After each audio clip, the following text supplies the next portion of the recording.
तो हेलो दोस्तों, कैसे हैं आप सभी। उम्मीद करता हूँ बढ़िया होंगे। तो आज हम एडवांस अकाउंटिंग का फर्स्ट चैप्टर पढ़ने वाले हैं, जिसमें कुछ भी पढ़ने लायक जैसा नहीं है। एग्जाम पॉइंट ऑफ व्यू से अगर क्वेश्चन आंसर की बात करें, प्रैक्टिकल क्वेश्चन की बात करें, तो कुछ भी आने वाला नहीं है। तो दोस्तों, इसमें आएगा क्या? इसमें आने के चांसेस है कुछ एमसीक्यूज, जो कि इस बार से मतलब मई 24 अटेम्प्ट से एप्लीकेबल हो जाएंगे एमसीक्यूज। तो दोस्तों, इस लेसन के सारे एमसीक्यू जो जो बन सकते हैं वो सब मैंने इसमें कवर किया है। आप अपना बुक और पेन पेंसिल जिसमें भी टिक लगाने हैं आप खोल के रख सकते हो, जिसमें लगा सकते हैं। तो मैं लाइन से बताते जाऊंगा और कुछ कुछ टॉपिक जो मेरे को समझाने लायक लगेगा वो समझाते भी जाऊंगा। तो दोस्तों, चलिए चलते हैं। तो आगे चलने से पहले मैं सभी का वेलकम करना चाहूँगा, क्योंकि हमारा ये पहला वीडियो है और यूट्यूब चैनल का न्यू स्कीम के हिसाब से पहला वीडियो, पहला लेसन डलने जाना है एडवांस अकाउंटिंग का।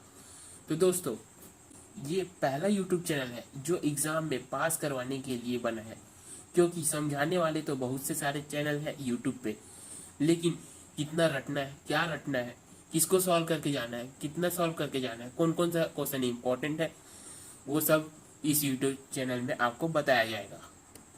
तो चलिए चलते हैं। इस लेसन में जितने भी एमसीक्यू बन सकते हैं उसमें उसको मैंने टिक करके ट्राई किया है, तो आप लोग भी टिक करते जाना। तो सबसे पहले चलते हैं। तो इसमें पहला है गैप। इसका जो डेफिनेशन आपको लिख के आएगा और बोलेगा इसमें से कौन सा इसका डेफिनेशन का मेन वर्ड है, तो उसका आंसर गैप रहेगा। वैसे ही आगे बढ़ते हैं। दूसरे में अपना एमसीक्यू पूछ सकते हैं कि ये national financial reporting authority covering the following expect, तो इसमें से 3 तो सही रहेगा, चौथा कोई एक जो है गलत लिखेगा और इसको बोलेगा कौन सा इसमें का नहीं है। तो आपको सही से तीनों को याद रख के चौथा जो गलत रहेगा उसको सही कर, मतलब गलत वाले को टिक लगाने का है।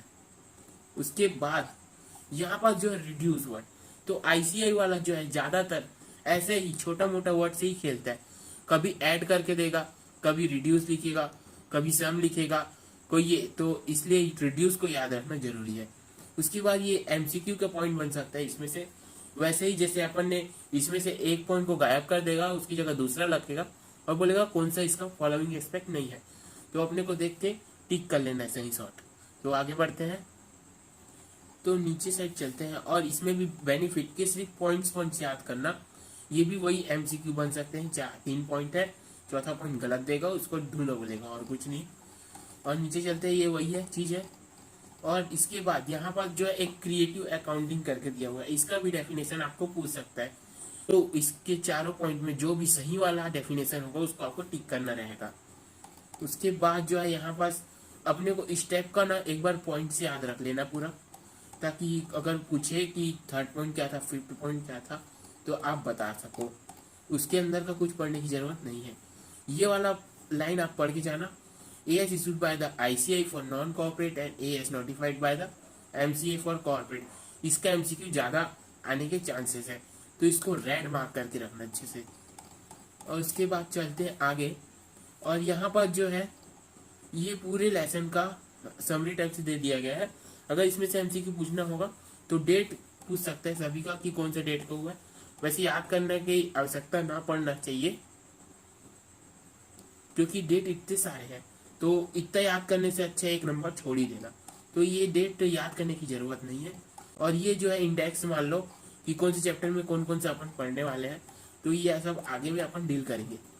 तो अभी देख सकते हो ये वाला जो लाइन है, the institute not being a legislative body can enforce compliance with इस standard only by its member. ये और 27 नोटिफाइड ए ऐसे ओनली।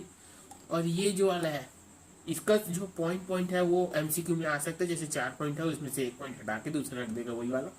और एक बार ना इसके अंदर का भी थोड़ा सा रीड कर लेना, ताकि पता रहे कि अगर ये पैराग्राफ में कुछ भी लिखता है तो आपको पता चल जाए कि ये वाला पॉइंट था करके। तो इसके थोड़ा सा अंदर पढ़ लेना एक बार रीडिंग करके।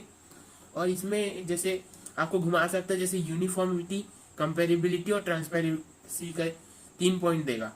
और एक ऑल ऑफ द अबव भी कर सकता है, या तो उसकी यूनिफॉर्मिटी की जगह कंसिस्टेंसी भी रख सकता है। तो आपको तीनों को याद रखना है कि ये तीनों होता है करके, और सभी में कर देना है। या तीनों के सिवा कुछ भी अलग हुआ तो अलग वाला पूछेगा कि अलग कौन सा है, तो अलग में क्लिक कर देना।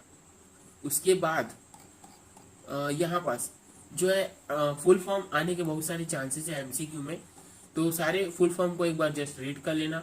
और ये वाला जो लाइन है तो दोस्तों ये वाला पॉइंट जो है अच्छे से याद करके जाना, क्योंकि ये इसमें डेट वगैरह भी दिया हुआ है और कौन सा चीज कब इशू हुआ था वो बताया गया है।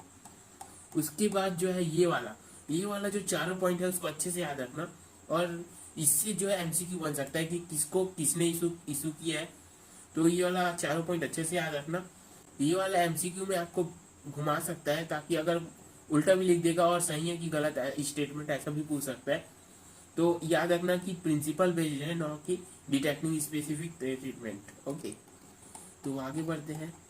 और इसमें जो है अपना डेफिनेशन टाइप से आ सकते हैं। जैसे इसमें ये जो दो लाइन है, ये दो लाइन उसको बोलेगा, लिख के देगा और बोलेगा ये अडॉप्शन प्रोसेस है, ये कवरेजेंस प्रोसेस है, कि कुछ और प्रोसेस है, उसको बताओ। तो आपको थोड़ा सा ये डेफिनेशन टाइप से आपको याद रखना पड़ेगा, और उसके बाद ये थोड़ा डेफिनेशन टाइप से याद रखना। आगे बढ़ते हैं।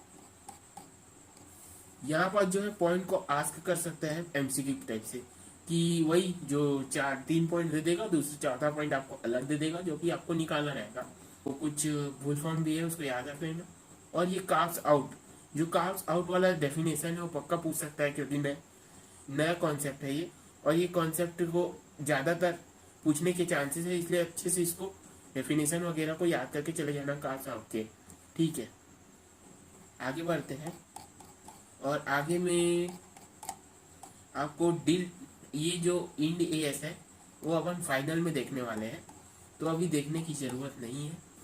उसके बाद ये जो चीज़ है यहाँ पर डेट, कब इशू किया गया है, किसके लिए एप्लीकेबल है, किसके लिए एप्लीकेबल नहीं है, सब चीज़ बता के रखा हुआ है। तो ये वाला जो 3 लाइन है उसको आपको अच्छे से याद रखना है, ताकि एमसीक्यू में पूछे तो अच्छे से बता पाए, और साथ ही साथ ये 2 पॉइंट भी।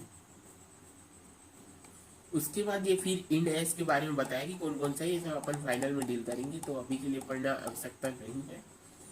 ये वाला यहाँ से पैराग्राफ स्टार्ट होता है, जो कि एमसीक्यू के लिए 100% चांसेस है कि इसमें से एक क्वेश्चन तो पक्का बनेगा।